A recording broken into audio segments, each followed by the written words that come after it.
creo que va a llegar el día que nos demos cuenta de que hay esa parte nuestra que no es material, que de verdad que es espiritual y que es lo único que da sentido a quiénes somos. Una persona que junto con su pareja pues tuvo una experiencia ovni y después de una hipnosis parecía que habían sido abducidos o secuestrados por esas entidades extraterrestres. Desde entonces esta persona sufre lo que llamamos visitantes de dormitorio. Aparecen unas entidades en tu dormitorio y suelen pues manipular tu cuerpo, o directamente se te llevan, o te tocan, o te hacen algún tipo de tal. Esto es mi vida, esto es lo que me pasa. Que la gente se ríe de mí, que se ría. Que la gente se cree que todo esto es mentira, porque lo sigue haciendo. La ciencia avanza cuando hay alguien que la cuestiona. Hay una realidad alrededor nuestro que se está tratando de manifestar y está tratando de entrar en el ser humano para que entendamos que no somos simplemente este trozo de carne. Y hay una frase que repiten todos y es: oye, Alfonso, es que eso que yo viví fue más real que cualquier otra cosa que me haya pasado en la vida.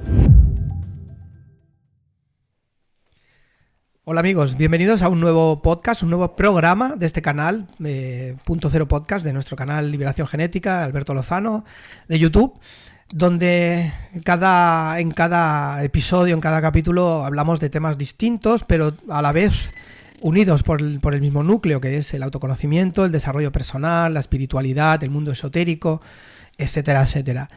Hoy tenemos aquí a nuestro lado un gran amigo, un gran colega también del gremio, del ramo, es Alfonso Trinidad, es periodista, escritor, ha escrito varios libros, hablaremos de ellos a lo largo de la tertulia, y es director y organizador de Magic Internacional, la feria de espiritualidad, de esoterismo, desarrollo personal y conocimiento que se celebra en Barcelona.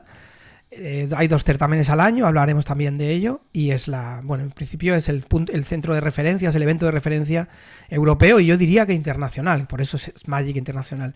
Hola Alfonso, bienvenido a nuestro canal. Encantado, yo estoy aquí como en mi casa, porque así hablamos tantas veces, tanto en Magic Internacional como tomándonos un café, una cervecita o lo que sea, que estar aquí casi es como continuar esas charlas que hacemos, ¿no? Y además me gusta porque es como que estoy en el otro lado, ¿no? Generalmente siempre estoy yo como que os presento a unos a otros y aquí me encuentro un poco pues en la otra parte de la mesa y encantado. Es lo mismo digo, porque normalmente también soy yo el entrevistado, aquí soy yo el que entrevista y tú que eres sueles ser el que da entrada a los entrevistados, estás al otro lado, pero también sabemos que tienes muchas cosas que contar. Nosotros que, digamos, bueno, quizá no la expresión no es la vieja escuela, pero bueno, tenemos una cierta veteranía en el mundo del desarrollo personal. Suelo contar mis primeros pinitos en la adolescencia con el espiritismo, con las cartas del tarot, estas primeras incursiones, y luego el trabajo de ir metiendo la patita hasta convertirme en terapeuta y profesor, y hemos visto un poco la evolución de todo este mundo, que sí. es un oficio. Hemos visto cómo ha cambiado también la manera de darlo y la manera de recibirlo. Yo creo que ha sido todo, ¿no? Y ahora estamos nosotros aquí como observadores. En gran parte nuestro trabajo es de observadores, porque hay generaciones que vienen también trabajando y vienen pegando fuerte. Ya ves en Magic que creo que hay mucha juventud que acude al evento. Eso a mí me congratula, ¿sí? Y creo que estaría bien que hablásemos de cómo ha evolucionado y cómo has visto tú este recorrido desde que empezaste, que lleva muchos años organizándolo, hasta hoy, que ha llovido, pero también ha hecho mucho sol, ¿eh? Ha llovido y ha hecho mucho sol paralelamente. Y fíjate que te ha costado decir lo de la vieja escuela, porque como que nos da un poco... No, vieja escuela. Vale, somos vieja escuela, venga. Alberto, lo siento mucho. Lo aceptamos como animal de compañía. Claro, pero cuesta, porque fíjate que yo estoy en Magic Internacional o dirigiendo y digamos que somos los responsables de Magic desde el año 2015 junto con mis 2 socios, yo en la parte de contenidos, parte creativa y parte de dirección, desde el 2015, ¿no? Han pasado pues 11 años y cuando arrancábamos con ese Magic era como para rejuvenecerlo, darle un toque tal, y de pronto han pasado 11 años. Claro, esos 11 años hace que ese cambio que quisimos hacer, que yo creo que lo hemos conseguido, pero ya empezamos a ser un poco esa vieja escuela, y lo que decías tú, que empieza a venir mucha gente. Fíjate, en 11 años, yo recuerdo en 2015, cuando arrancamos Magic Internacional, que la manera de ponernos en contacto con la gente que venía a Magic, era por un mailing postal. O sea, nos gastamos un dineral en enviar las cartas. Lo que es buzoneo. Buzoneo. No, las cartas con su sello, que teníamos las direcciones. Envío postal normal. Estamos hablando del 2015, hace 11 años. En el 2015 no existía Instagram. Facebook empezaba los primeros ahí de aquella manera y bueno, empezaba... es que parece mentira, pero ha cambiado radicalmente. ¿Eso qué es lo que ha hecho? Y nosotros sí que nos hemos dado cuenta. Supongo que a ti también te ha pasado lo mismo, o a la gente que nos está viendo ahora mismo, ¿no? Que antes la gente escuchaba la radio o ponía un programa de alguna televisión local, que era donde estos programas o estos contenidos tenían cabida. Ahora son redes sociales que manejan gente muy joven. Antes la gente joven, la radio les costaba más escucharla, los programas de televisión local no lo veían. En Magic teníamos un prototipo de público fundamentalmente mujer, de unos 50 y largos, 60, 70. Y en cambio ahora viene mucha gente joven, porque obviamente el canal de comunicación ha cambiado. Es ese Instagram, ese TikTok, estos videopodcasts, YouTube. Y eso ha hecho que la gente que ve redes sociales pues se dé cuenta y diga, anda, pero si existe un evento de estas características, sí, y lleva 40 años. No, hay mucha gente que no se lo cree, pero si lo acabo de descubrir y tengo 37 años, ¿no? Es decir, bueno, es que soy joven. Digo, no, eres tan joven. Yo también era joven con 37, ahora ya no tanto. Así que, de alguna manera, yo sí que me encanta el ver a gente muy joven, gente que viene, gente que se interesa por estas temáticas.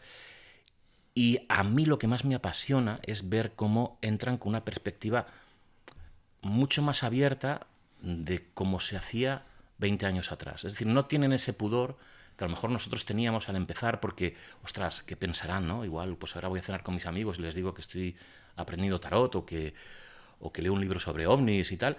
Ahora no tienen esa vergüenza, todo lo contrario, no es como un plus, un valor añadido, ¿no? Y yo creo que eso, en parte, es un éxito de gente como tú, de gente de nuestra generación que un poco pues ha empujado, ha insistido con estos temas y los ha puesto en un lugar que yo creo que por fin, de alguna forma, no... los puedes hablar tranquilamente en una cena que nadie se te va a reír, ¿no? Qué bueno. Indudablemente, yo creo que hay dos factores, y comparto contigo esta perspectiva. Creo que hay dos factores importantes. Primero, hay una precocidad también en el despertar. Antes necesitábamos una madurez, una ebullición. Se nos daba quizá con la crisis de los 40, 50, ¿verdad? A personas que iban, evidentemente, habían personas que antes ya habían emprendido el camino del desarrollo interno, del contacto interno, pero nos costaba más, estábamos mucho más mecanizados por la sociedad, por las creencias familiares, todo lo que acarreamos de un pasado enquilosado y materialista. Ahora yo creo que hay una cierta precocidad, hay mucha más inquietud, igual que pasa con la sexualidad, ¿no? Que los jóvenes empiezan antes a tener preguntas trascendentales, ¿no? O espirituales o transpersonales, que eso les hace ir a buscar estos espacios. Y también el trabajo de nuestra generación de picar piedra ahí, de insistir en que esto es un camino luminoso, un camino que conduce al bienestar, a la salud, ¿vale? Que ha sido bueno, a veces agotador. Yo he sentido muchas veces las ganas de tirar la toalla, de decir, lo dejo y sigo con lo mío, ¿no? Pero luego no ha sido así porque creo en todo esto, ¿no? Esta parte nuestra yo creo que es loable, ¿no? Que este trabajo está ahí y estos eventos ayudan a que esto funcione mucho mejor. Fíjate que además es una cuestión que no se circunscribe a una disciplina concreta, ¿no? Porque en un momento dado veíamos cómo, oye, no, ahora lo que marca tendencia es el tarot, no, ahora es la numerología, ahora es no sé qué. Ahora tú te das cuenta que todas las disciplinas están muy repartidas. Antes tú ibas a Magic, o es igual, a cualquier otro tipo de feria o cualquier otro tipo de evento, y a lo mejor te encontrabas, pues, 40 tarotistas allí, todas hacían el tarot. Luego llegabas otro año y resulta que todos hacían, yo qué sé, chamanismo de no sé qué. Es decir, que había unas modas que hoy en día es como que todo eso se ha estandarizado un poco y se retroalimenta, ¿no? Ya no existe la tarotista y ya está, no existe el numerólogo y ya está, sino que se ha retroalimentado todas esas disciplinas que hacen precisamente que se enriquezca lo cultural o el conocimiento de todo esto que llamamos, pues, yo lo llamo conocimiento holístico, porque ya te juro que intento... cada uno lo llama como quiere. Buscar una etiqueta que no la tiene. Conocimiento holístico, ¿no? Sí. O incluso a veces siempre digo Magic cuando inauguro, ¿no? El comentario que siempre hago es, oye, ¿cómo resumo yo lo que es Magic? Pues es un espacio de libertad. Un espacio de libertad donde cada cual pueda coger aquello que le guste, aquello que le valga, y seguramente, al 100% te lo digo, y tú lo sabes, que van a encontrar cosas que no se adapten a sus creencias o a sus conocimientos. Yo siempre digo, oye, pues no la cojas. Ahora, lo que no quiero es que juzgues, prejuzgues o prohíbas, porque habrá otra persona que eso que a ti no te va y no te gusta, a lo mejor sí que le sirve. Entonces, oye, tengamos esa libertad propia, pero también la libertad que los demás puedan elegir aquello que les guste, ¿no? Incluso a mí, yo hay cosas en Magic con las que quizá no comulgo demasiado porque no acabo de verles el punto, pero ¿quién soy yo para juzgar eso, no? Porque mi conocimiento es limitado o se limita a todo aquello que he experimentado, que he leído y que más o menos intento conocer. Entonces, soy el menos indicado. Por eso siempre me callo y en libertad, haced lo que queráis, coged como un buffet libre, claro, y luego, pues tomamos. Y sigo diciendo, que alguno me dice, ahora, pero ¿cómo dices eso, no? Magic es un circo. Pero un circo en toda su dimensión, o sea, lo puedes tomar como quieras. Y yo creo que es bueno y es positivo que la gente entre con ese criterio de pasárselo bien, de disfrutar, incluso de reír con algunas, decir, por Dios, mira lo que tienen ahí, ¿no? Bueno, oye, ya está bien, pruébalo, míralo, analízalo. Creo que estamos en un momento en que la sociedad tiene que ser más, y de hecho yo creo que cada vez es así, más tolerante en cuanto a las creencias. No tolerante en otras cosas, que eso, estamos con un problemón que nos vamos a encontrar en los próximos años. Pero al menos, curiosamente, aquellos que son muy, muy restrictivos y muy radicales en según qué conceptos, todo esto como que lo toleran más, cosa que me sorprende mucho. Incluso antes hablábamos de entrar en directo con el tema de las conspiraciones, de lo de la Tierra plana, de todas estas cosas. Es curioso como aquellos que son muy restrictivos con algunas libertades, todo eso, sin embargo, lo toleran, ¿no? Entonces, bueno, estamos en un mundo que es tan extraño y tan confuso. Es un poco raro. Que tenemos que ir ahí por el alambre para tratar de entender lo que pasa. Lo podemos ver, por ejemplo, lo podemos observar en un análisis que acabo de hacer hace poco. Es, por ejemplo, que hace 30 años, Alfonso, no te costaba nada decir que eras del PSOE o votabas a Izquierda Unida, pero había mucho pudor en decir que hacías Reiki. O sea, bueno, sí. ojo, ¿no? O que utilizabas el péndulo a escondidas. Han pasado 30 años y creo que da más miedo decir qué partido vota, a qué partido ahora votas, mismo, da más miedo decirlo. Como digas que eres del PSOE, por eso, muerto. Da igual, hacer Reiki, da igual. Yo creo que ya es secreto el voto, mejor no decirlo. Sin embargo, no cuesta tanto decir, ayer me hice una lectura de registros, o soy Sagitario, ¿no? Entonces, ¿qué habrá cambiado en el entorno? ¿Qué habrá cambiado en el sistema? ¿O qué habrá hecho mal el sistema que conocemos, arcaico, supranacional y todo esto? ¿Y qué estamos haciendo los que trabajamos un poco lo que es el desarrollo humano para que haya más libertad en decir creo en Dios, por ejemplo? Cosa que antes estaba muy feo. O sea, yo recuerdo que, ostras, la iglesia, la religión ni tocarla, ni con un palo. Y yo cada vez veo más una apertura hacia lo espiritual, lo religioso, que me parece fantástico que cada uno también pueda asumir su propia fe y no se sienta mal por eso. Yo creo que ha ganado, en estos últimos años, ha ganado mucho el individuo con respecto a la masa, ¿no? Yo siempre, y además, por fortuna o por desgracia, al estar en entornos en los que siempre he trabajado a nivel individual, pero también he trabajado con colectivos, yo siempre pongo el mismo ejemplo. La persona, Alberto Lozano, es una persona, pero Alberto Lozano, cuando se integra como espectador de un evento futbolístico o de un concierto o de un evento de lo que sea, se convierte en otra cosa. O sea, pasa a ser parte de esa masa que se comporta de una manera que Alberto Lozano jamás se hubiera comportado como individuo y se veía arrastrada por esa sensación de pertenencia a algo que cuando llega a su casa y analiza, dice, uff, a todos nos ha pasado. Yo soy del Barça, el otro es del Madrid, yo soy muy espiritual, pero llego al Barça, el árbitro pita mal y digo 4 barbaridades en el campo. Y eso jamás se lo diría yo a nadie. No se lo estoy diciendo a ese señor de negro, ¿qué tal? Entonces, es como que hemos aceptado o hemos sido capaces de, como individuos, de ser más conscientes de las creencias de cada uno y de tratar de buscarle sentido a la vida, que antes a lo mejor se buscaba en lo colectivo, pero sin embargo en todo lo que es público seguimos siendo colectivo, ¿no? Y eso, lamentablemente, las redes sociales, que por un lado son fantásticas, pero están haciendo un flaco favor en ese aspecto, ¿no? De que al final tú te conviertes en seguidor de, mira, yo sigo a fulano, mengano y mengano, entonces en función de si tú sigues a estos tres y yo también los sigo, entonces somos panas, ¿no? Porque también tú crees lo mismo que yo.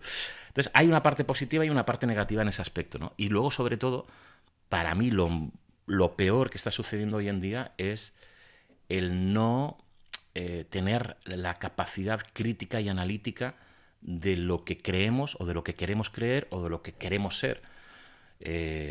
Antes, y eso sí que lo hemos perdido, quizás es lo peor que hay o lo poco positivo, digamos, de lo que hemos ido avanzando, que era, tú tenías un buen libro, tenías una buena película, tenías un referente al que acudías, un periódico, un programa de televisión.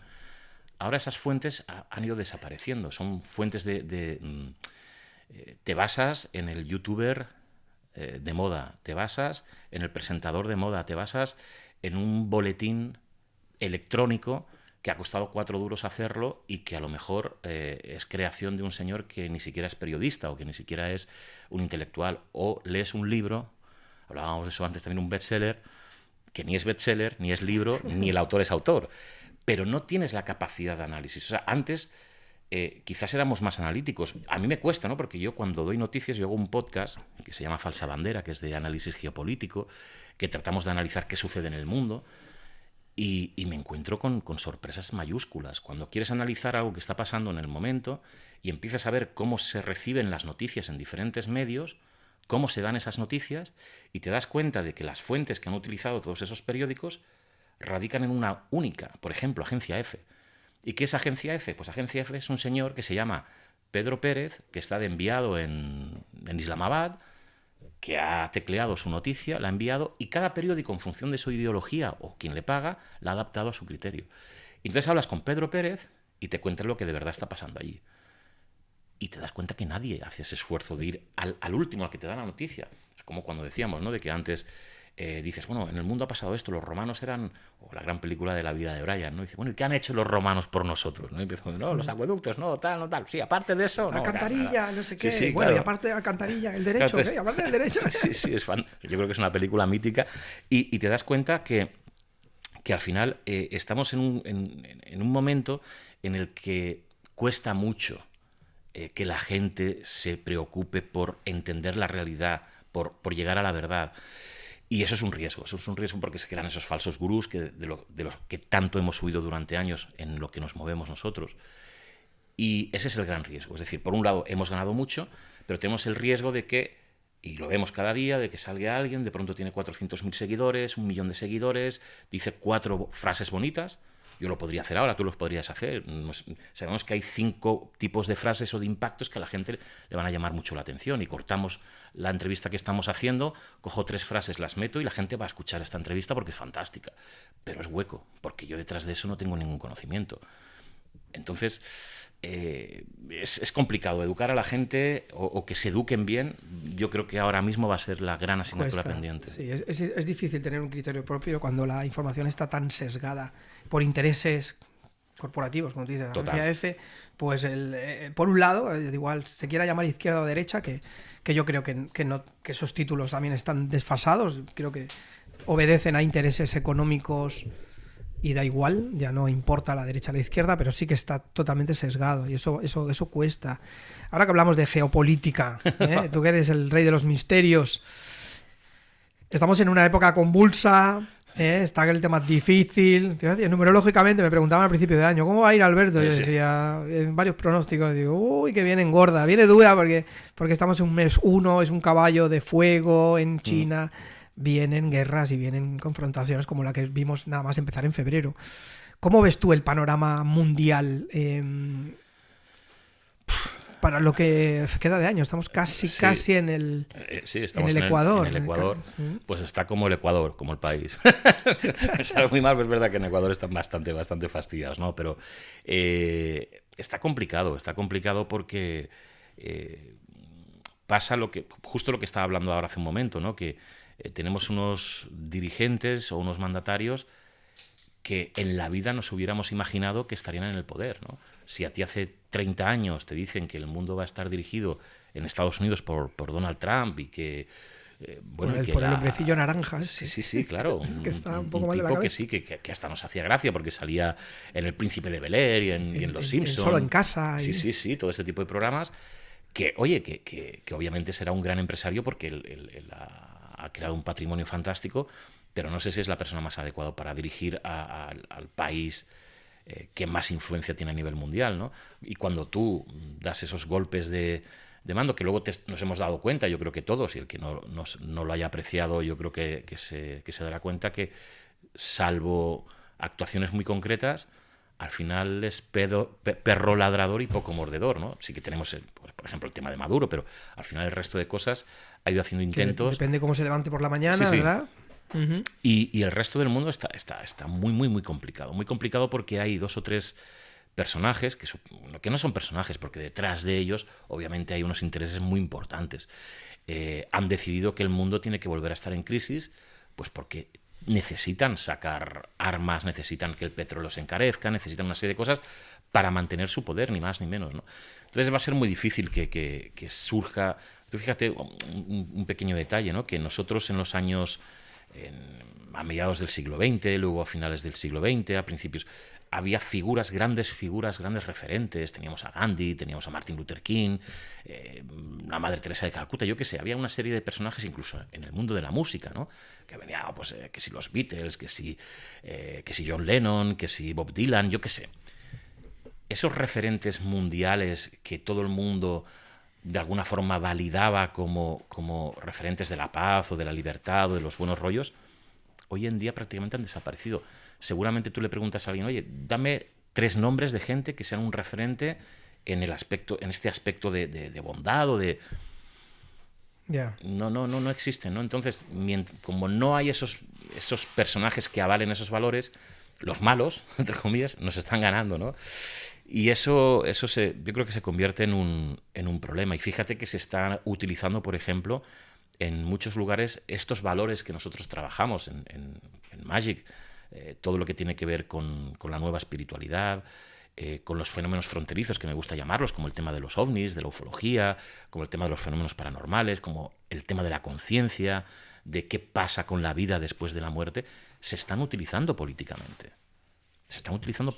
Entonces, ha llegado un momento que hasta eso nos están tratando de manipular, y eso vuelve a ser un gran peligro en manos de quien no sabe de esa temática, porque ahora mismo alguien coge las 4 ideas que nosotros estamos poniendo aquí, o de la cantidad de libros que tú has escrito, y con 4 palabras y el ChatGPT te monta 4 programas de estos y se convierte en un referente porque tiene una capacidad de llegar a la gente enorme que a lo mejor tú y yo no tenemos, y se convierte en un referente de alguien que no tiene ni idea y que su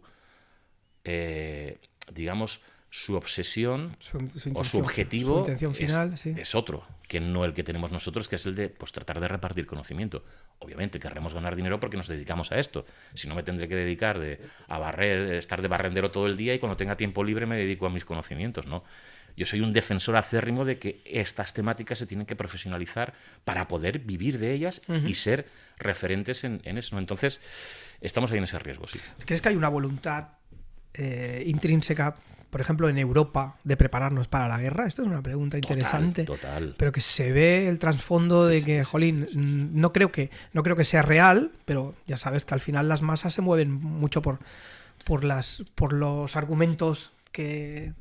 Hay una necesidad, ten en cuenta que aquí hablamos de geopolítica pura y dura, ¿no? Que Europa ha perdido toda la capacidad de decisión a nivel mundial, ¿no? Si antes Europa era el referente, era el centro del mundo, ahora no lo es. Y nosotros, que vivimos en Europa, no nos hemos dado cuenta, ¿no? Pero las decisiones económicas se toman en Asia. La gente no invierte en las bolsas europeas, la gente se va a Singapur, la gente se va a Taiwán, la gente se va a China, la gente... tú cuando miras el mapa del mundo... Ya no somos ni consumidores, que era lo último que fuimos, claro, ¿no? Exacto. Es decir, a nivel poblacional, la población de Europa es ridícula comparada con la India, con Bangladesh, con China, con Japón, con Corea del Sur, con Rusia mismo. Entonces, claro, hemos perdido esa referencia. Entonces, de alguna forma, Europa tiene que reaccionar, y lamentablemente ha reaccionado por lo último, que es el belicismo. Decir, oye, mira...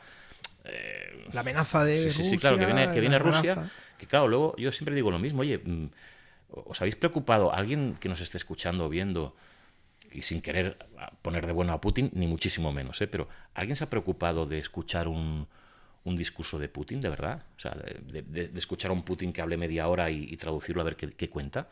¿Cuántas veces hemos visto a Putin en la tele hablarle a la cámara o una entrevista a Putin para saber qué piensa o cómo habla o qué induce? ¿Nos creemos o estamos en lo que wow, es el gran enemigo? Demonio, sí. Y luego uno piensa y dice, pero que Putin lo he dicho 1000 veces, que a lo mejor es mentira, ¿eh? Pero he dicho, es que yo no tengo ningún interés en invadir Europa. ¿Para qué me sirve Europa a mí? Si es que no necesito Europa para nada. Ucrania sí que la necesita, porque si Ucrania entra en la OTAN, o Ucrania entra en la Unión Europea, pero sobre todo en la OTAN, está en las puertas. Tiene 1000 misiles a menos de 200 kilómetros, 300 kilómetros de Moscú. Lamentablemente, a nivel belicista no se lo puede permitir. Y toma la decisión de entrar en guerra, que es una barbaridad. Sí. Y con eso, 3/4 de lo mismo, ¿no? Cuando dice la gran amenaza china, por ejemplo. Y vuelvo a lo mismo. No quiero poner de bueno a Xi Jinping, pero cojamos como referencia los 20 últimos años. ¿En cuántos conflictos bélicos ha participado China? ¿Y en cuántos conflictos bélicos ha participado Estados Unidos? Entonces, claro, es aberrante, ¿no? Saca la balanza. O sea, China no ha entrado. Entonces, cuidado que igual no tenemos muy claro todavía a quién le interesa un mundo en guerra y a quién no le interesa tanto, ¿no? Al que le interesa es aquel que se da cuenta que está perdiendo la hegemonía, que en este caso es Estados Unidos. Y, por ejemplo, ya si nos metemos de lleno en uno de los temas que a mí me está apasionando en estos últimos meses, que es la desclasificación OVNI. De pronto llega Trump y se pone a hablar de que va a desclasificar todo lo que tiene que ver con los OVNIs, con los UAPs que se llaman ahora, y la gente se pone como loca. Y se olvidan de los papeles de Epstein, y se olvidan de la guerra de Irán. Claro, es que le va muy bien. Menuda cortina, ¿no? Claro, una cortina de humo que luego cuando saca la desclasificación de todos los sucesos OVNIs que se supone que tienen guardados, te das cuenta que la mayoría de lo que nos están enseñando son cosas que ya sabíamos. O sea, son casos, la mayoría, que ya habían sido desclasificados o que habían salido en los medios de comunicación y que no tienen demasiada chicha, ¿no? Aún así, hay cositas muy curiosas. Además, por ejemplo, es que hace poco, no sé si lo habéis visto, el propio Donald Trump sube una foto creada con inteligencia artificial en la que se le ve acompañado de 2 militares y un ser extraterrestre de 1 metro, de 2 metros y pico. Y eso lo ha subido él, como diciendo, se vienen cosas grandes, ¿no? ¿Qué estás diciendo? ¿Que nos vas a contar que hay extraterrestres y que habéis contactado con ellos? O sea, hay un interés tremendo en hacernos creer todo eso, ¿no? Y a veces la gran mentira es precisamente hacerte creer que lo que pensabas que podía ser verdad es verdad. Un poco rebuscado, pero bueno, espero que se me haya entendido. Sí, claro que sí. Tú eres un gran investigador también del tema UFO, del tema OVNIs. Llevas también años trabajando. Has escrito algún libro sobre ello, ¿no? Sí. Mira, al final son 3 libros los que he escrito y curiosamente casi de lo que menos he hablado es de OVNIs, pero sí el segundo es un libro que se llama Encuentros cercanos con la realidad, entre interrogantes. Ahí detallo un poco lo que yo investigué, sobre todo en los años 90, y lo que pretendí, que es lo que hice al final en el libro, es rescatar esos casos, pero volver a encontrarme con los testimonios que yo había entrevistado y que había investigado en los 90, 20 años después. Cómo había cambiado su vida, qué había pasado con eso que habían vivido. Y lo que me encontré fue apasionante, ¿no? Porque, por ejemplo, hablo de 3 casos muy concretos. Uno de un caso, podríamos definir, de abducción, de una persona que junto con su pareja pues tuvo una experiencia OVNI y después de una hipnosis parecía que habían sido pues abducidos o secuestrados por esas entidades extraterrestres. Luego otra persona. ¿Fue aquí en España? ¿O fue aquí en España. ¿Sí? El caso Hommel, José María Gómez Montiel, es una persona que, lo cuento muy rápidamente, en el año 91 en Calatrava, en Mallorca, estaban en el coche, eran novios por entonces, y justo cuando estaba anocheciendo vieron aparecer como una especie de esfera, muy clásico, muy típico, en el cielo, y él cuando vio eso, dijo, ostras, ¿esto qué es? Y se fue a bajar. En el momento que se va a bajar, es absolutamente surrealista este caso, se da cuenta que por delante de la esfera hay como una entidad, como una especie de figura, como negra, que está como manipulando la esfera, ¿no? Entonces, fíjate lo que son las cosas. Él lo que hace es sacar de la guantera una linterna para enfocar. Sí. Cuando lo que está viendo es una esfera de luz, pero bueno, hace el gesto y en el momento que enfoca, esa figura se gira, se da la vuelta y lo que él ve es como una especie de monje que en lugar de cara tiene como una pantalla de televisión, como con unos circuitos que van moviéndose. Y se va acercando hacia él, moviéndose en zigzag no, perdón, como si fuera un péndulo, se va acercando él. Se asusta. Imagínate, claro, el susto que se lleva es monumental. Entra en el coche, arranca, él dice que no sabe cómo sale de ese camino porque él entra en un camino que solo tiene un sentido, que cada vez que se encontraban con un coche tenían que maniobrar mucho para poder girar, y él ni recuerda cómo fue capaz de darle la vuelta al coche para salir pitando. En el momento que sale pitando con el coche, se encuentra de frente lo que él califica como una manta, como estos peces que tienen forma... Mantarraya, sí. Mantarraya, con los ojos alargados, que venía volando por el cielo, le impacta en el capó y sale volando. Llegan hasta una capilla que está muy cerca de donde estaban ellos, absolutamente desquiciados, y hablan con el párroco que allí estaba explicándoles lo que le había pasado. Yo pude hablar en su día con el párroco, etcétera, etcétera. Es decir, todo esto tiene un sentido. El coche que era de alquiler, cuando lo devuelven, le quieren cobrar una cantidad porque el capó está marcado. Es decir, que había esa entidad o lo que fuera, había ese marcado. Golpe se lo llevó. Sí. Bueno, esto es el año 91. Desde entonces esta persona sufre lo que llamamos visitantes de dormitorio, que lo explico muy brevemente, son este fenómeno que mucha gente ha vivido de estar durmiendo en el momento que está a punto de dormir, o que está medio ensoñando y aparecen unas entidades en tu dormitorio, que suelen ser bajitas de 1,20 m, de color grisáceo, con los ojos alargados, etcétera, y suelen pues manipular tu cuerpo, o directamente se te llevan, o te tocan, o te hacen algún tipo de tal. Eso él lo vivió, tanto él como su esposa. De hecho, se levantaban por la mañana en alguna ocasión y decía que tenían el pijama y la ropa interior al revés, puesta al revés. Tiene imágenes increíbles de aquella época del vídeo, un vídeo VHS que tenía, que la tapa, que cuando tú metes la cinta, pues la tapa se movía sola, ¿no? Hacía clac, clac, clac, clac, clac, clac, clac, clac, se movía. El reloj le iba al revés. O sea, 1000 cosas. Estamos hablando del año 91. Sí. Después de tantos y tantos años, él ha tenido 4 parejas diferentes, ahora tiene una quinta. Todas las personas que han convivido con él, todas, sin excepción, han tenido experiencias extrañas cuando han estado con él. Claro, lo fácil sería, yo tengo una primera pareja, me deja o la dejo, tengo una segunda, me deja o la dejo. Si aquí hay algo que no cuadra, tú sabes cómo es el ser humano, muy vengativo y muy rencoroso. Lo primero que voy a hacer cuando dejo a mi pareja, y si estaba engañando, es ir a los sitios y decir, que este tío es un... No. Tú hablas con todas sus exparejas y te siguen argumentando que sí, que ellos vivieron eso, ¿no? Actualmente lo puedes encontrar en las redes sociales, que se hace como selfies con platillos volantes, o sea, una auténtica barbaridad, ¿no? Que cuando lo ves dices, esto no tiene ningún sentido. Pero es alucinante, ¿no? Y cuando hablas con él dice, bueno, Alfonso, es que a mí me da igual. Es mi realidad, y esta realidad la estoy viviendo desde el año 91, ha ido evolucionando, ha cambiado, esto es mi vida, esto es lo que me pasa. Que la gente se ríe de mí, que se ría. Que la gente se cree que todo esto es mentira, pues que lo siga haciendo. Yo he llegado a un momento que ya no me importa y sigo difundiendo todo esto. Yo no seré el que diga si eso es auténtico o está manipulado. Lo que sí es cierto es que las experiencias que tuvo en su momento yo creo que son auténticas. Yo he podido analizar alguna de esas fotografías de esos objetos que hay en el cielo, y coincide, por ejemplo, para que os hagáis una idea, pues si él me dice, no, esta fotografía la tomé el 12 de octubre de 2021 en tal sitio.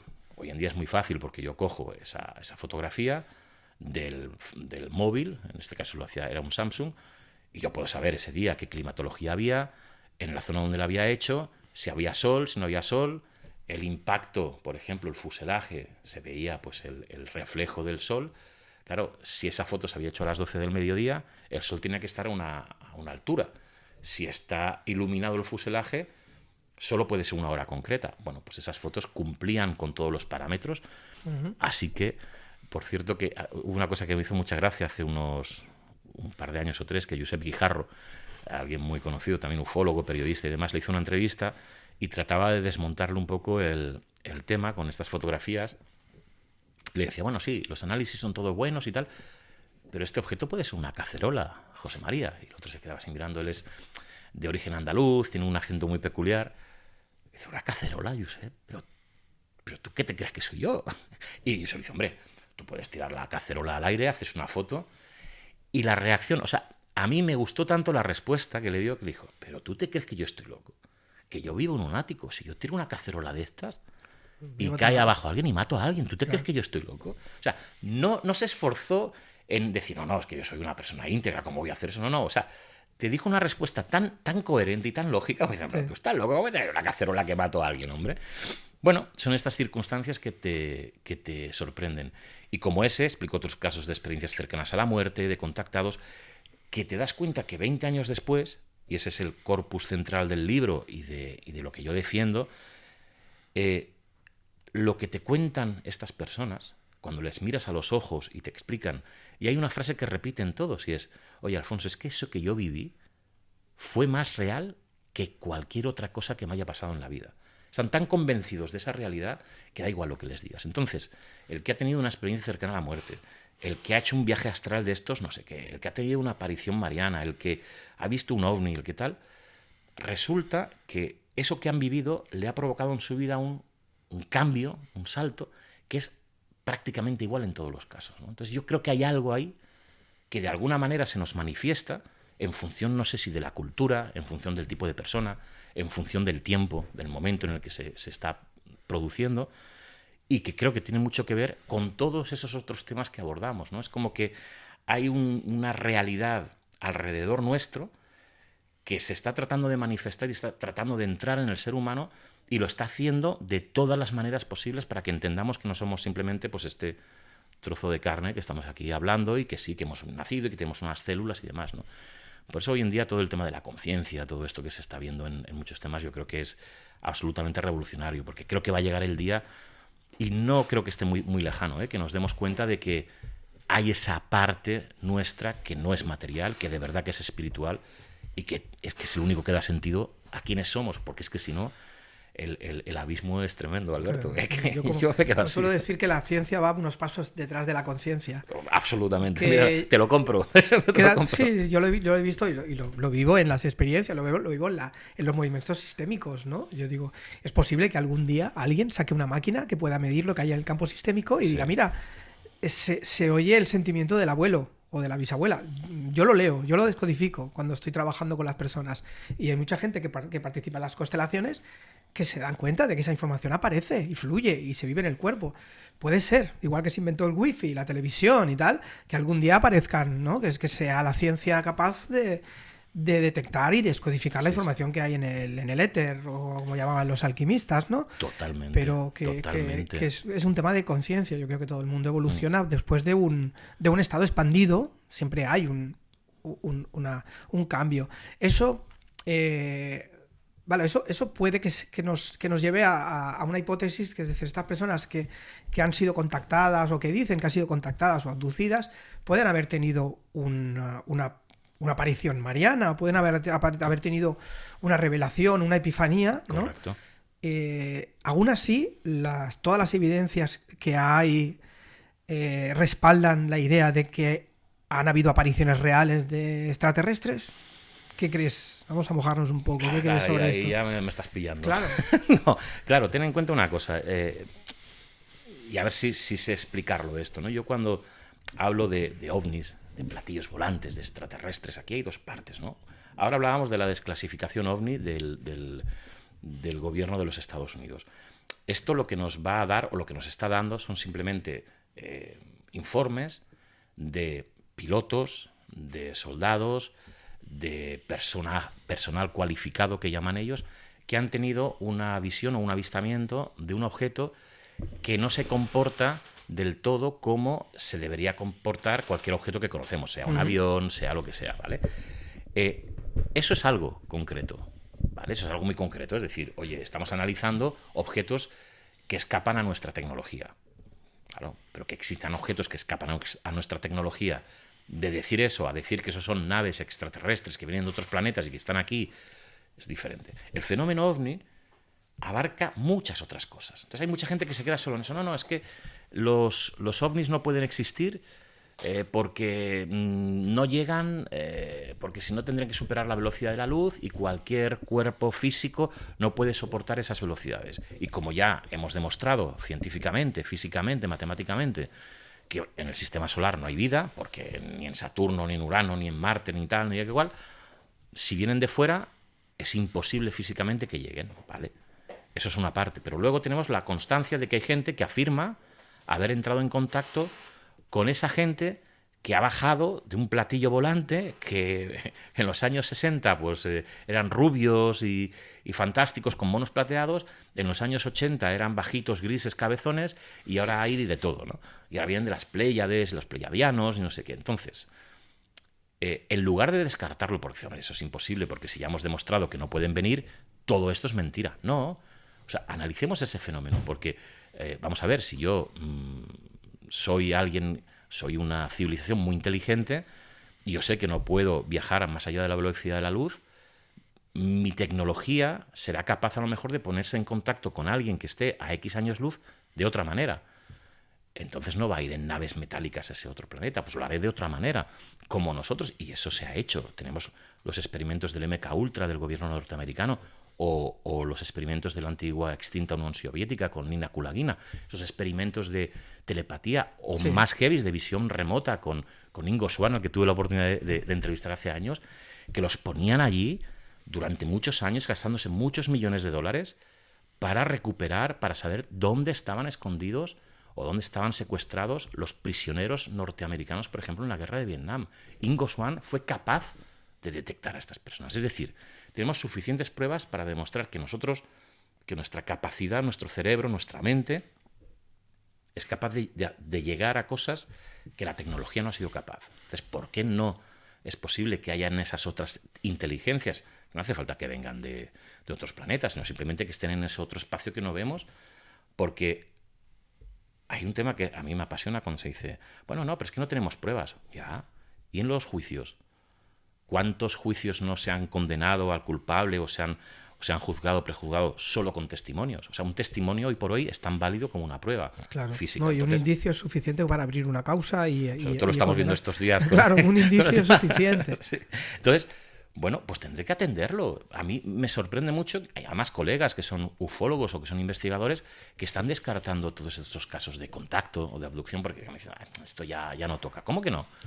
Ostras, pero si es que tenemos a personas súper válidas. Yo siempre recuerdo gente con estudios, gente que en sus profesiones han sido absolutamente escépticos y de repente te cuentan cosas que no tienen sentido. ¿Cuántas veces te habrá pasado a ti, Alberto, de estar cenando con gente que en principio no creen nada de esto? No, yo no creo ni en ovnis, ni esto del tarot, ni esto que me cuentas tú. La otra noche tuve un sueño, me desperté un momento y vi en la habitación, en la puerta, tal, sí. Pero te lo dicen luego, cuando termina la cena, y en vez de 10 personas quedan 2 o 3, entonces es cuando dicen, oye, te voy a preguntar una cosa. ¿Tú qué eres?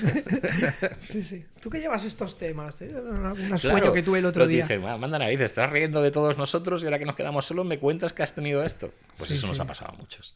Es decir, fijémonos más en el proceso que no en el artefacto, ¿no? Por supuesto. Yo termino siempre diciendo lo mismo. Hasta el día de hoy no se ha encontrado ningún tornillo. Y jamás encontraremos un tornillo o una pieza metálica de un ovni porque es ridículo. Es decir, seguimos pensando con nuestro propio mapa de hoy, ¿no? Lógicamente, ya sabemos construimos porque naves no pueden venir. O sea, conocemos el espacio físico que nos envuelve, ¿no? No entraré ya en el tema del domo y de la tierra plana, que yo creo que tenemos ya una edad, lo descartamos, por favor, pero bueno. Entonces, bueno, hay cosas que sí que las sabemos. Oye, que la ciencia tiene que evolucionar, que necesitamos un nuevo paradigma científico, es verdad. Que la ciencia se ha quedado, como tú decías, pasos atrás de la conciencia. Ojo, pero dejemos que sean también los científicos los que hagan este cambio, porque los que conocen la ciencia son los científicos. El método científico tiene una serie de limitaciones, y eso lo sabemos, y eso es uno de los grandes tabús de la ciencia, ¿no? De que cuando tú planteas ese método, te está dando la versión menos mala de la realidad, pero no te la está dando completa. O sea, hay carencias. Hay unos pequeños huecos que la ciencia no es capaz de explicar. Quedémonos con eso y es lo que tendríamos que tratar de buscar y que se acerquen más a nosotros. La ciencia está dando una observación a partir de un síntoma, ¿vale? Pero no acaba muchas veces de llegar a la causa, que a veces se escapa. La causa es intangible o es invisible y se escapa. Entonces se observa el síntoma, ¿no? O en la enfermedad o en lo que sea, o en un volcán, ¿no? El síntoma, pues el volcán entra en erupción y ha pasado esto y el resultado pues es una catástrofe, ¿no? Pero más allá de eso está la causa primera, ¿no? Que se escapa muchas veces al conocimiento, que se escapará siempre. Yo creo que siempre va a haber una parte inexplicada del universo, porque nuestro cerebro tiene una finitud, tiene una limitación que Tampoco, espiritualmente esa formación estaría vetada, porque es el funcionamiento de nosotros mismos. Sería un poco. Fíjate, yo sabía que al final en esta conversación íbamos a ir pegando saltos de un lado para otro. Sería un poco la violación de las reglas del juego, claro, ¿verdad? Tenemos un tablero, ahí nos dejan jugar. Queremos saber más, si queremos salir del tablero, no se nos va a ser permitido. Llámale como quieras, llámale creación, llámale universo, llámale Dios, ¿no? Porque es que nuestra forma, es decir, nos han educado yo siempre en las conferencias, en las últimas conferencias que estoy haciendo, que sobre todo están fundamentadas en este libro, de encuentros cercanos con la realidad, y lo que argumento siempre es, y es la pregunta que le hago a la gente que llega y digo, pero ¿vosotros estáis seguros de vuestra realidad? ¿Sabéis lo que es la realidad? Y hay muchos vídeos en YouTube, y pongo uno que a mí me sorprendió muchísimo, porque yo pensaba que todo el mundo lo había visto, y cuando hice la primera conferencia y me di cuenta que no, lo fui repitiendo. No lo voy a desvelar, pero sí que voy a pedir que algunos lo hagan, que es un vídeo, no recuerdo ahora el nombre del psicólogo, creo que es del año 90 y pico, en el que hay dos equipos, 3 personas vestidas de negro y 3 personas vestidas de blanco. Y entre ellos se pasan una pelota de básquet. Un balón, sí, el famoso exacto del balón. Bueno, pues cabrón. Y se pide a la gente pues que cuente cuántas veces se pasan la pelota el equipo negro o el equipo blanco. Las camisetas blancas, cuántas veces se pasan el balón entre ellos. Termina el vídeo y se te pide cuántas veces te han pasado. Y entonces tú dices, pues 11. Te dicen, pues han sido 14. Vuelve a mirar Vuelve a mirarlo. No lo voy a decir por si acaso hay alguien que no lo ha visto, que lo busque, ¿vale? Sí, el vídeo de tal... Y más no se va a llevar una sorpresa. Este vídeo era uno de los vídeos que contenía pues, el Practitioner de PNL. Cuando yo lo estudié la primera vez nos lo ponían, ¿no? Y fijaos, ¿no? ¿No habéis visto nada raro? Sí. Volvemos a pasar el vídeo. ¿No habéis visto nada raro? Este sí que la voy a contar. Pues tiene que ver con el mapa, de nuestro mapa, lo que sabemos, lo que no sabemos, lo que el lenguaje llega a abarcar también, que forma parte de nuestro pensamiento, porque siempre se ha comentado y contábamos cuando llegaron las carabelas a la Española, la primera isla que invadimos los españoles, que los indígenas no podían ver las naves. Directamente vieron unos personajes con armadura, vestidos de plata, ¿no? Sí. Con espadas, y esos se quedaron sorprendidísimos porque la carabela no formaba parte de su mapa mental, de su ideario, y como no existía para ellos, no las vieron. Y eso es así, ¿no? Entonces, cuando te das cuenta, cuando empiezas a hacer una serie de experimentos que te permiten darte cuenta de la cantidad de cosas que pasan alrededor tuyo, de las que no somos conscientes, y yo creo que eso se tendría que enseñar más en los colegios, es cuando empiezas a prestar atención a todo aquello que se escapa de la realidad. Y es cuando quizás las personas empezarían a dudar sobre todos estos aspectos que tenemos tan claros, ¿no? Yo creo que eso es fundamental, ¿no? El ser un poquito menos narcisistas en cuanto al conocimiento, a que ya lo sabemos todo. Eso pasa también por ser muy críticos con la historia, que tengamos en cuenta que nosotros lo que sabemos de la historia es precisamente aquello que hemos ido encontrando, ¿no? Yo siempre pongo el mismo ejemplo. Imagínate que ahora nosotros enterramos en mi casa, yo qué sé, el otro día, mira, un ejemplo tonto, me faltaba un botón de una camisa, tuve que ir a comprar una costurera de estos para tener, no tenía ni hilo ni tal. Y en la costurera esta había una cosa que yo no había visto nunca, también porque no suelo coser botones, y era como un artilugio que permite engarzar el hilo por dentro del agujerito de la aguja. Y digo, ¿qué es esto? Pues bueno, ese artilugio que tiene una puntita que entra dentro estaba decorado, además, era una cosita nada, muy endeble, pues tenía una pequeña decoración y era como un romano con su casco. Y yo, claro, ¿qué sentido tiene, no? O sea, he comprado un costurero con una cosita así que hay, pero con la figura de un romano. Esto a mí, que era metálico, se me perderá algún día, aparecerá allí, y a lo mejor dentro de 5.000 años alguien encontrará eso y analizará qué era y qué función tenía. Y ya te aseguro yo que es muy difícil que alguien dentro de 5.000 años consiga llegar a la conclusión de que eso era algo que ayudaba a engarzar un hilo en una aguja para tal. Claro. Eso seguramente nos está pasando a nosotros con algunas cosas que sucedieron en el pasado. Y tenemos que ser lo suficientemente humildes, historiadores, psicólogos, matemáticos, físicos, y nosotros también dentro de nuestra perspectiva, para pensar que seguramente muchas de las cosas que validamos están equivocadas y que no nos duela el rectificar, porque es que si no, estamos acabados. Y eso es otro de los grandes problemas no de la ciencia, sino del método, ¿no? De que damos por válido absolutamente todo que ya ha pasado. Y no nos hemos dado cuenta, o seguimos sin darnos cuenta, de que evolucionamos gracias a que grandes genios han puesto en duda y han cuestionado grandes verdades. Y no avanzaríamos si no, ¿no? Y cada vez cuesta más el poner en duda todo eso. Por eso yo siempre me he considerado un pionero, no yo, sino el estar metido en todas estas dinámicas, porque son las que van a permitir crecer, porque somos los únicos que nos estamos cuestionando que la realidad puede ser diferente. De hecho, ¿no? la realidad, la ciencia avanza cuando hay alguien que la cuestiona. Si no hubieras salido grandes discrepadores, no hubiera avanzado la ciencia, hubiera ido hacia caminos inexplorados, porque si no al final se hace endogámica, ¿no? Como pasa con los derechos humanos, ¿no? Si no hay alguien que se revela en contra de esto, no se conseguirían los grandes derechos. A mí me da cierto vértigo siempre pensar en esto. Yo no sé si te pasa a ti, Alberto, ¿no? Porque fíjate que cuando hablamos de la humanidad, de que evolucionamos, de qué tal, resulta que los grandes momentos de la evolución humana, tanto a nivel de derechos como a nivel de conocimientos, es gracias a un individuo, a una persona que se ha revelado, que ha sido capaz de que los demás le sigan. Sí. Pero también a lo contrario, es decir, cuando hemos tenido los peores momentos de la historia, ha sido porque un energúmeno ha sido capaz de mover masas en contra de los demás. Entonces, como humanidad, como sociedad, como conjunto, nos cuesta avanzar. Necesitamos a alguien que rompa, ¿no? Y al final estamos en manos del individuo, que es el que modifica todo eso, ¿no? Y eso sigue siendo así. Entonces, a mí me da un poco de miedo, ¿no? Porque al final dependes de ese individuo que rompe con todo. Y si ese individuo... Yo recuerdo a André Malví, no sé si te acuerdas, hace años. Genial, hombre. Genial, cuando yo era muy jovencito, los programas de Andreas Faber-Kaiser, contaba una historia que es un poco facilona, pero a mí en aquel entonces me sorprendió, porque tenía igual 16 años, y contaba una historia de alguien que iban a matar, que iban a condenar porque había asesinado a un niño, un bebé recién nacido, ¿no? Y que todo el mundo lo quería golpear, lo quería fusilar, lo quería matar. Y alguien del pueblo dijo que no, que ese hombre era un héroe y que había que ponerle un... Ah, pero ¿qué dices? Sí, entonces, claro, decía, no, es que a veces alguien que mata es la mejor persona del mundo, es la persona que ha salvado al mundo, ¿no? Y decía, bueno, resulta que, imagínate que este señor que ha matado a un bebé, ese bebé que ha matado era Adolf Hitler cuando nació. Pero nadie tiene el conocimiento, nadie tenía la capacidad de saber que ese niño era Adolf Hitler. Esta persona que era superior a los demás lo sabía y actuó en beneficio de la sociedad.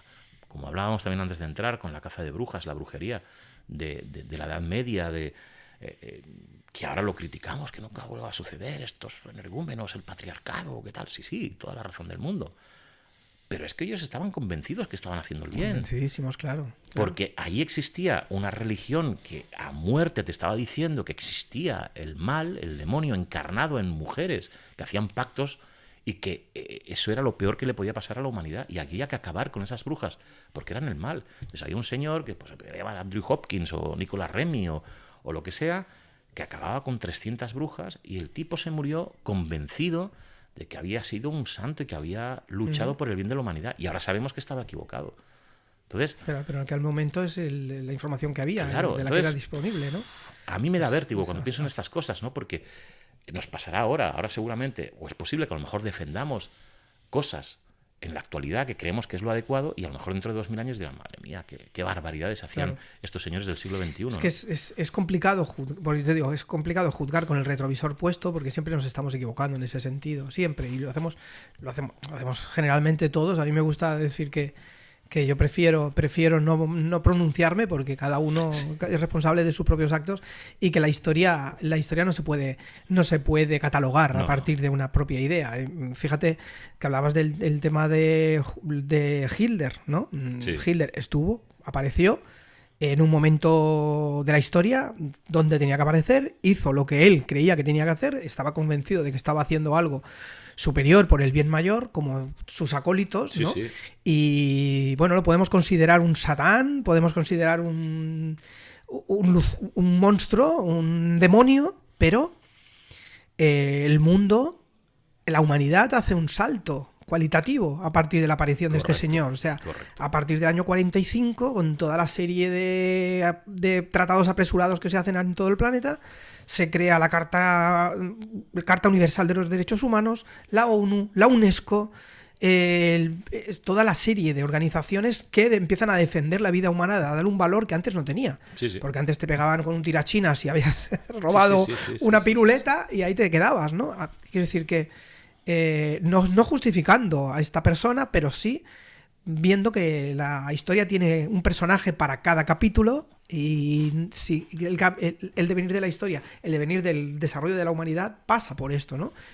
Podría ser un ángel caído que vino, ves a hacer esto porque si no el hombre no aprende, ¿no? Como dirían espiritualmente, ¿no? Como dicen a veces desde la cábala, es un satán que viene con cuerpo de persona a demostrar lo que es la sombra del ser humano para ver lo que es el dolor y el sufrimiento, porque este ser humano no aprende y siguen apuñalándose en las esquinas, y eso pues nos ha dado un salto. A partir de ahí que cada uno catalogue como quiera. Obviamente, ¿no? Pero por eso es tan importante el no perder la perspectiva de la historia, el no perder, el tratar de entender lo que es el ser humano, lo que ha sido, lo que es y lo que puede ser. Y eso solo tiene una vía, que es conocernos mucho más a nosotros. Lo hablamos en todas esas dinámicas que encontramos. Yo siempre hablo del Magic porque es un poco donde nos encontramos todos, ¿no? Todas esas disciplinas. Pero por eso es tan necesario, porque quizás el hombre, de alguna manera, a nivel general, en parte, sobre todo el hombre occidental, el hombre y la mujer, entiéndaseme un poco, ¿no? Que a veces estamos con ese concepto de lenguaje que ya no, eso del hombre ya no tenemos que decirlo, pero bueno, lo mismo, volvemos a lo mismo, la perspectiva, el ser humano o lo que sea, lo que nos encontramos.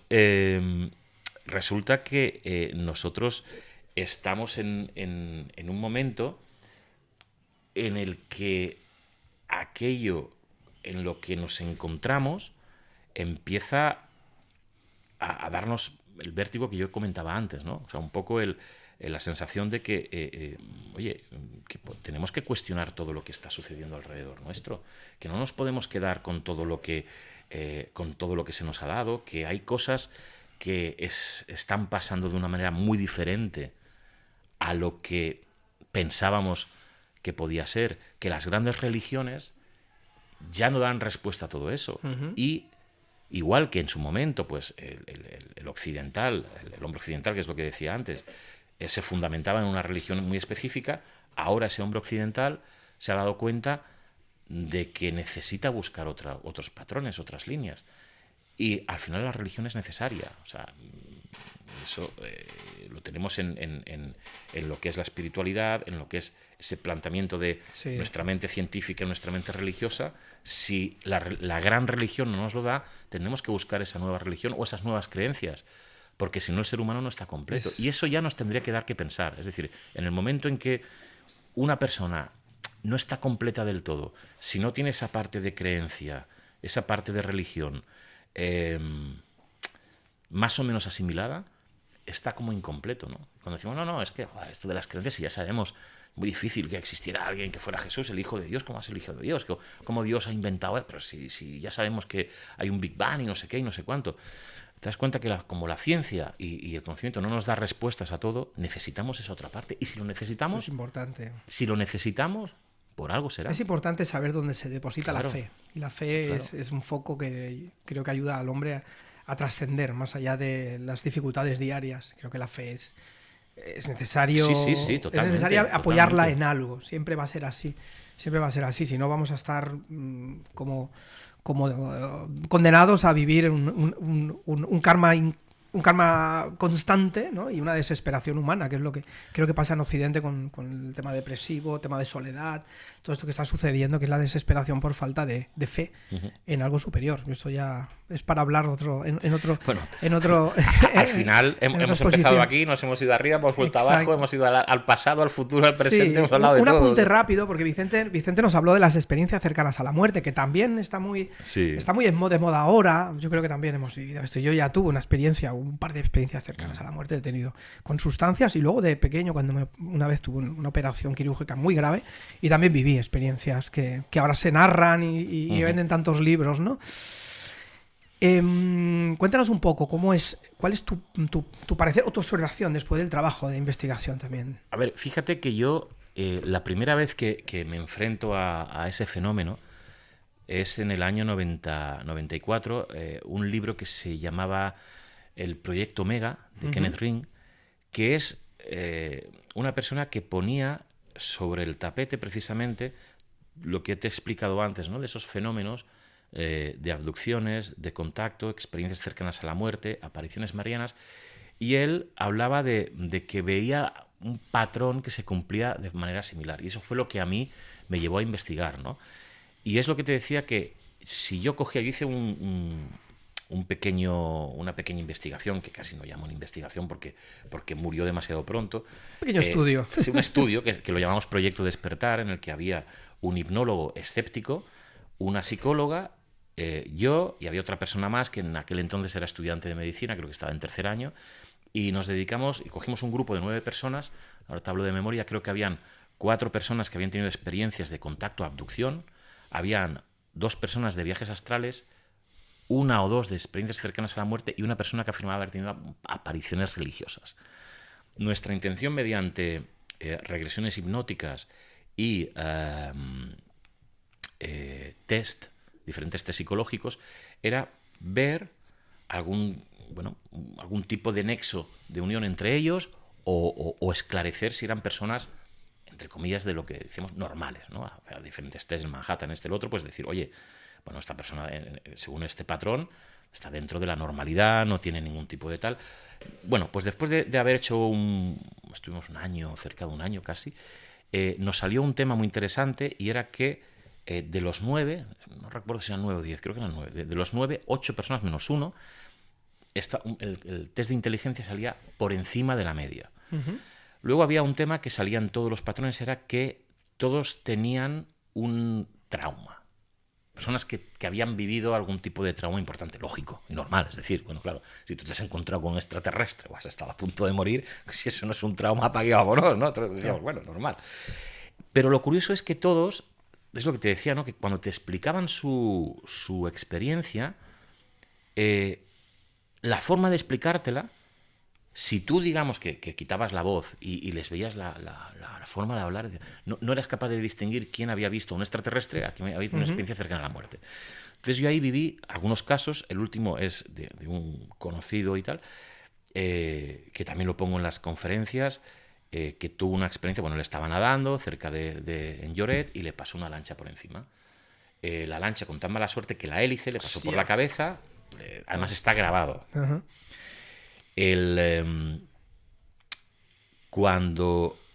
Cuando él se da cuenta de lo que ha sucedido, despierta. En el momento que despierta, él no ha despertado realmente, porque él ya estaba en coma. Se da cuenta que está en otra vida paralela. Él de hecho me decía a mí, yo lo que viví es una vida virtual. Durante 15 días estuve viviendo una vida virtual, uh-huh, en la que me acuerdo absolutamente de todo. Y te cuenta cosas muy curiosas, como que, fíjate que él, bueno, lo resumo porque es muy largo, él lo que recuerda de esa vida virtual es que termina en un crucero, ese crucero es un barco que está medicalizado y que él, conforme van pasando los días, va empeorando. Se encuentra en una cama, está lleno de tubos y va empeorando, empeorando, empeorando. El médico le llega a decir que se va a quedar con su alma, que él está allí porque en el momento que muera se va a quedar con su alma. En el momento en que él piensa que va a morir en esa vida virtual, hay una enfermera que lo saca, le quita todos los cables, le quita todo y dice, Alex, ya está, ya estás bien, tranquilo. Y en ese momento él despierta del coma. Sale del coma. Sale del coma. De todo lo que pasa, cuando yo le pregunto, siempre me dice lo mismo. Dice, a mí me quedó una duda en todo esto, y es que dice, yo no he sido nunca creyente, ni voy a la iglesia, ni tal y cual, pero había momentos de esa vida virtual en la que yo estaba junto con otras personas que siempre aparecían un grupo de negros que llevaban unas collares de oro, estos típicos personas del Bronx, así muy, muy malotes, ¿no? Que se acercaban a él y que él sabía que venían a por él y que lo podían matar. Y en el momento que se acercaban mucho, dice que le aparecía como una mano con una luz blanca enorme que hacía así, se le ponía encima y los ahuyentaba. Uh-huh. Y le daba tranquilidad. Dice, Alfonso, dice, después de eso, yo estoy convencido de que era Dios. Que me decía, no me digas por qué. Ni soy religioso, ni soy creyente. Ya te digo que yo te podría decir que soy creyente porque he vuelto a vivir después de todo esto.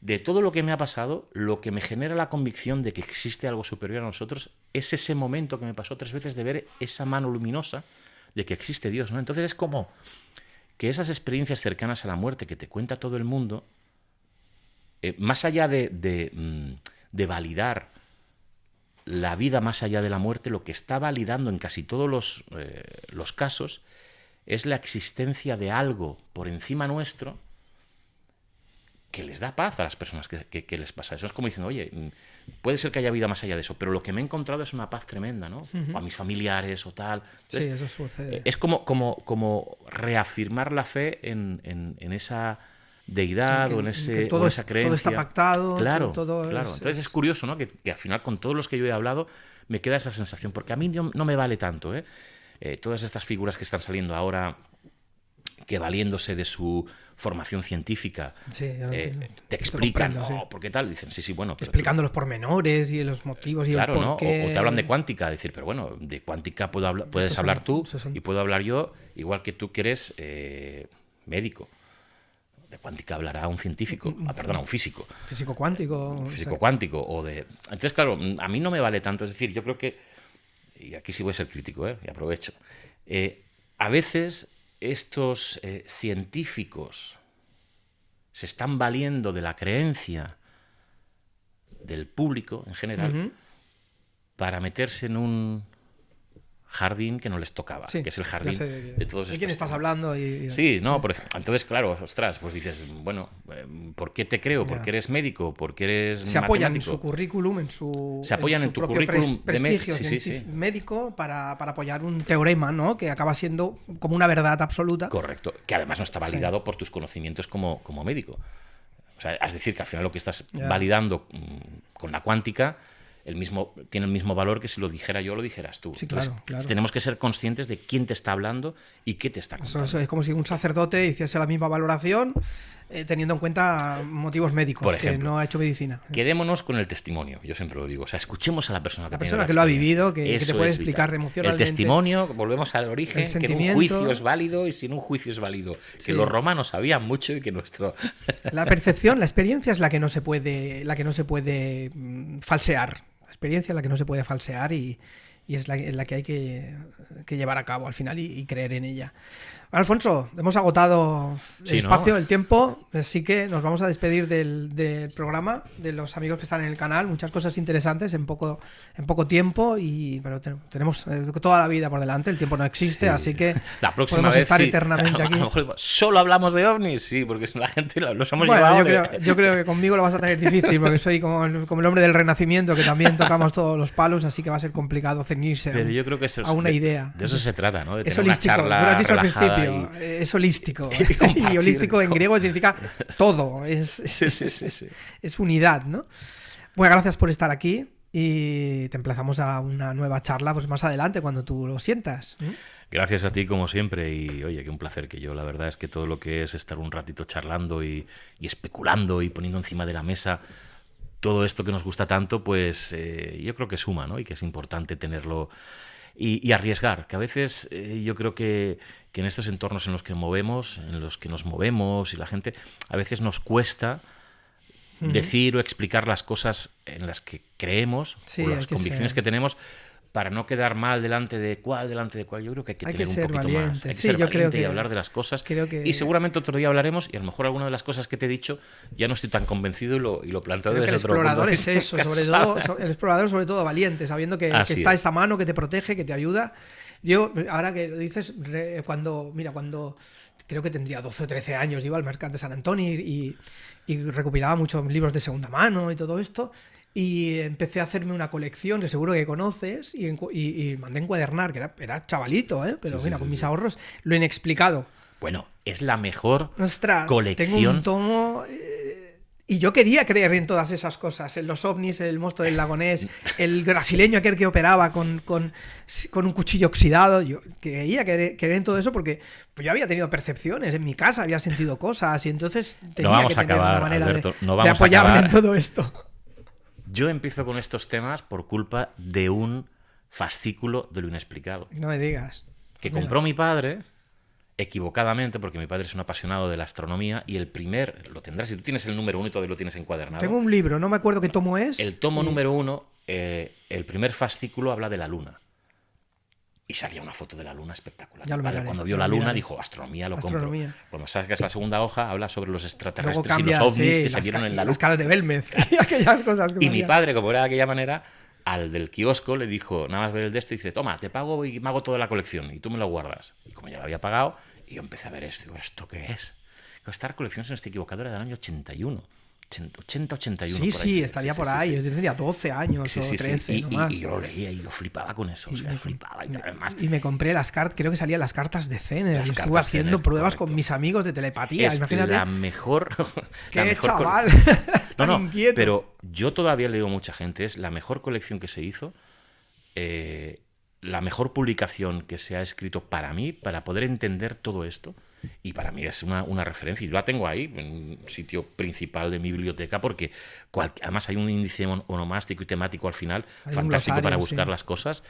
Y es una referencia. O sea, que muchas de las cosas que hoy se hablan, te das cuenta que te vas a lo, como digo yo, te vas a lo inexplicado de hace 40 años. Inexplicado, o la revista Más Allá, El Año Cero, todo aquello. O sea que coincidimos ahí, con lo inexplicado, Alberto. Muy bien, pues para otro capítulo. Para otro. Los misterios inexplicados todavía que están abiertos.